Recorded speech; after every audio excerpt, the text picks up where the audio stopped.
Assalamualaikum warahmatullahi wabarakatuh. Waalaikumsalam.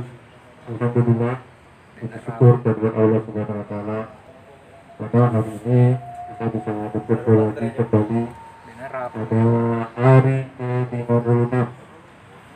Ini hari ke-56, kurang 4 hari lagi sudah 2 bulan akan masuk lebaran. Jadi insya Allah kita semua ini dalam keadaan sehat walafiat dan selalu dalam lindungan Allah Subhanahu wa taala, yang mana kita selalu hadir setiap hari untuk menyampaikan perkembangan informasi isu-isu terkait dengan COVID-19 di lapangan maupun informasi terkait perkembangan data dari hari per hari dan kondisi di lapangan. Jadi untuk itu singkat waktu saya persilakan guru bicara ini dinas kesehatan akan menyampaikan perkembangannya. Yang saya hormati, saya banggakan teman dari insan pers dan sosial ini yang hadir pada sore hari ini. Mari kita panjatkan puji syukur kita kepada Allah Subhanahu wa taala bahwa pada kesempatan ini kita diberi kekuatan, kesehatan untuk hadir bersama-sama di tempat ini. Pertama-tama saya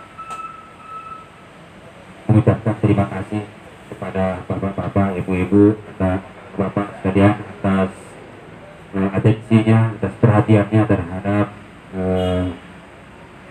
wabah COVID-19 yang sedang mewabah di dunia ini. Selanjutnya, seperti biasanya, saya melaporkan perkembangan data yang dikumpulkan oleh teman-teman di desa, masuk ke puskesmas, ke kecamatan, sampai ke kabupaten, dan dilaporkan ke gugus tugas kabupaten baru. Saya langsung saja perbicaraan.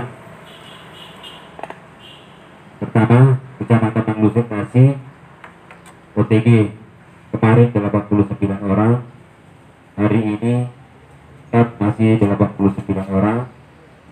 Yang kedua, Sopir Triaja tidak ada, yang Pelusu tidak ada juga, baru kemarin 13, hari ini menjadi 15, jadi ketambahan ada 2. Dari laut kemarin 20, hari ini menjadi tetap 20, dan Triaja 0, hari ini jadi 1, hari ini tetap 0. Hujan nanti yang kemarin 0, hari ini tetap 0. Untuk PDP orang dalam pengawasan Manglusuk Kasih,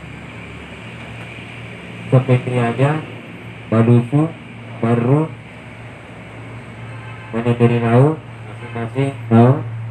Manederi aja yang kemarin 1, hari ini tetap 1. Seperti yang saya sampaikan kemarin bahwa yang di Manederi aja ini adalah warga kita yang dari Sorong yang kita jemput beberapa hari lalu. Di hari ketiga, hari keempat di baru dia sakit, dia demam, sesak napas, batuk, dan menderita seperti gejala yang ada pada coronavirus, sehingga digolongkan dalam orang dalam pemantauan. Tetapi sekarang sudah membaik. Hujan nanti yang kemarin 0, hari ini tetap 0. Saya kembali ke warga kita yang ada tadi, kenapa tidak dikeluarkan dan sekarang dia sudah sehat, itu karena dia terkait waktu 14 hari. Jadi PP, OTG, dan ODP itu terkait waktu. Jadi dia harus dipantau dalam waktu 14 hari sesuai masa inkubasi dari kuman coronavirus. Kalau dia pasien dalam pengawasan dan pasien terkonfirmasi positif, itu tidak terkait dengan waktu, jadi tidak ada waktunya. Kalau dia positif tanpa gejala sampai hasil swabnya negatif, dan diperiksa setiap 7 sampai 10 hari. Sama dengan PDP. Kalau PDP masih dalam pengawasan sampai gejalanya hilang dan swab atau rapid test negatif. Gitu. Jadi dia terikat waktu. Yang terikat waktu itu adalah pelaku perjalanan, orang tanpa gejala dan orang dalam pemantauan. Seperti itu. Saya lanjut ke pasien PDP. Pasien PDP kita masih tetap 2 yang dirawat di Makassar di orang tua dari anak warga kita yang positif tadi dari klaster Tiboro. Kecamatan lain tidak ada. Terus mengenai yang positif di Maluku Tasik yang kemarin 2 orang, hari ini tetap 2 orang. Sopendri aja yang kemarin positifnya 1, hari ini tetap 1. Balusu yang positifnya 0, hari ini tetap 0. Baru yang positifnya kemarin 4, hari ini tetap 4. Taneteri Lau yang kemarin 0, hari ini tetap 0. Yang Taneteri aja kemarin 0, hari ini juga tetap 0. Hujan Anting tetap 0, sehingga berjumlah 7 orang yang positif di Kabupaten Baru. Seperti saya sampaikan kemarin, karena mungkin ada yang tidak hadir kemarin, bahwa ada data di provinsi itu dilaporkan ada 8 orang. Itu karena ada warga Goa, alamat Goa, dia alamatnya Goa, tetapi dia bekerja di Awal Bros, tetapi KTP-nya masih KTP baru. Dia orang baru yang pindah ke Goa, bekerja di Awal Bros, itu positif dan karena gugus tugas provinsi melihat KTP-nya, didaftarlah dia di Baru. Akhirnya Baru ditertambah 1 menjadi 8. Tetapi yang dilaporkan oleh Dinas Kesehatan Kabupaten Baru ke gugus tugas kabupaten itu ke gugus tugas provinsi itu adalah 7 orang. Saya kira seperti itu. Dan mengenai perkembangan hari ini masih dilakukan rapid test, rangkaian dari rapid test massal. Rapid testnya tadi dilaksanakan di Polres dan di Palaka, wilayah kerja Puskesmas Palaka. Saya kira seperti itu penyampaian saya pada hari ini, dan mungkin ada koreksi-koreksi dari teman-teman atau kritikan atau usulan-usulan yang bisa memperbaiki kinerja kita dalam percepatan penanganan coronavirus ini.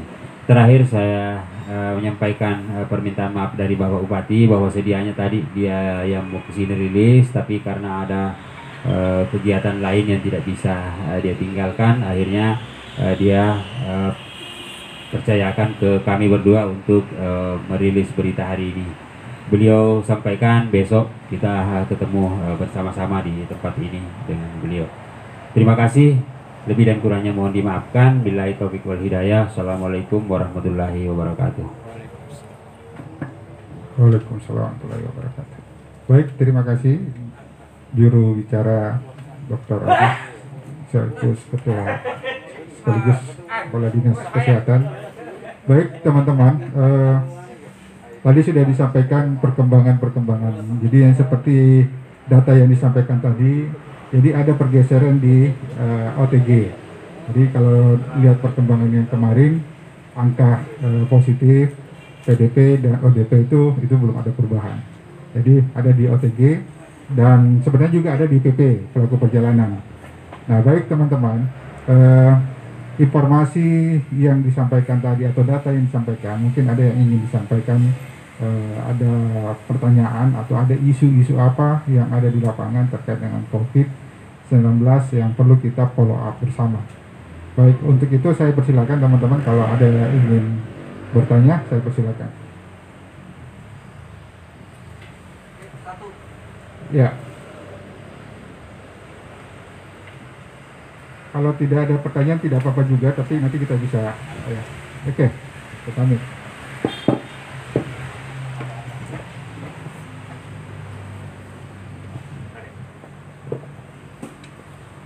Terima kasih kesempatan diberikan. Assalamualaikum warahmatullahi wabarakatuh. Yang saya hormati Jubir Kadis Kesehatan Pekanbaru, Sekretariat COVID-19, teman-teman sekalian. Langsung saja saya tanyakan ini dalam hal pengaduan. Ada beberapa macam pengaduan masuk di sekretariat yang kami ingin tanyakan. Bagaimana tindak lanjut tentang pengaduan-pengaduan yang masuk. Jangan sampai teman-teman nanti di luar pertanyakan lagi ke kita. Apakah pengaduan itu hanya disimpan di laci atau bagaimana.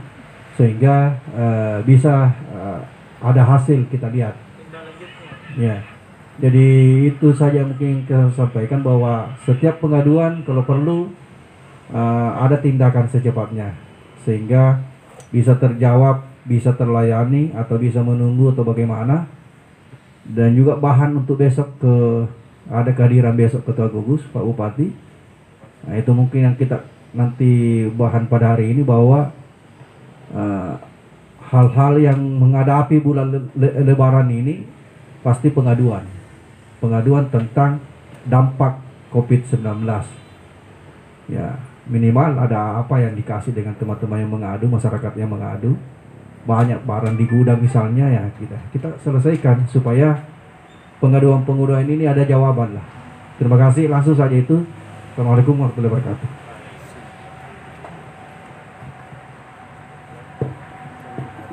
Iya, silakan dijawab dulu.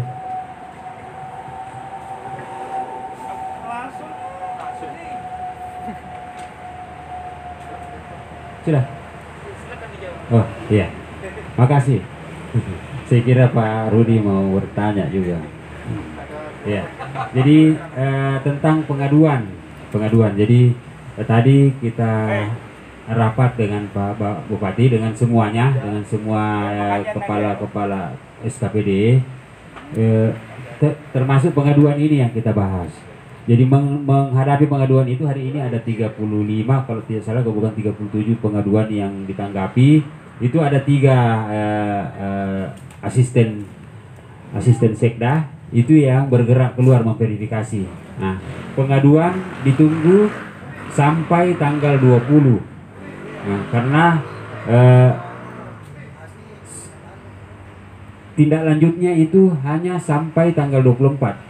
Pokoknya tanggal 24 di stop semuanya. Jadi itu akan diberikan bantuan. Saya tidak tahu berupa apa, itu kebijakan pimpinan. Tapi intinya akan diberikan bantuan pada pengaduan itu, mungkin sama dengan yang lain atau bagaimana itu. Tapi itu akan ada. Hanya saja pengaduan itu tidak begitu mengadu langsung ditindak belum. Harus ditindaklanjuti dulu dengan verifikasi. Jadi ada 3 asisten sekda yang bergerak memverifikasi. Mereka membagi diri, pergi memverifikasi itu. Kalau memang layak seperti yang diadukan, insya Allah Pemda akan bertanggung jawab memberi sekedar bantuan menghadapi Lebaran. Saya kira seperti itu. Jadi tidak rumit. Begitu datang pengaduan, 3 orang asisten sekda ini membagi diri, pergi melacak sampai di mana, dilihat apakah benar atau tidak. Kalau benar akan diberikan bantuan. Hanya saja batasnya sampai tanggal 20. Karena sekretariat daerah juga diberi kesempatan untuk memverifikasi, dan sesuai aturan kementerian, saya lupa tadi kementerian apa, bahwa ada edaran bahwa semua bantuan itu stop di tanggal 24. Jadi mungkin untuk dari desa itu di stop di situ, akhirnya sebelum tanggal 20 sudah terverifikasi dan sudah tersalurkan apa yang mau diberikan. Saya kira seperti itu dari saya. Terima kasih atas tanggapannya. Saya kembalikan ke pimpinan. Ya, untuk mempertegas saja apa yang disampaikan oleh Jubir, saya pikir ini juga sudah bisa memfasilitasi terkait dengan informasi. Untuk bantuan ini akan berakhir itu tadi saya ikut rapat dengan tim verifikasi di ruang data. Jadi bantuan ini akan berakhir pelaporan dan aduannya itu di tanggal 20 di jam 24.00. Ya, karena kenapa? Sudah dilakukan verifikasi dan besok semua data yang masuk, karena besok ada rapat dengan kepala desa dan kelurahan terkait dengan aduan itu. Jadi salah satu tadi bocoran, aduan-aduan yang ada ini yang masuk sudah diverifikasi, itu diminta kepala desa karena akan diberikan sebuah bantuan yang masuk verifikasi. Ya, jadi bantuan yang difasilitasi desa ya.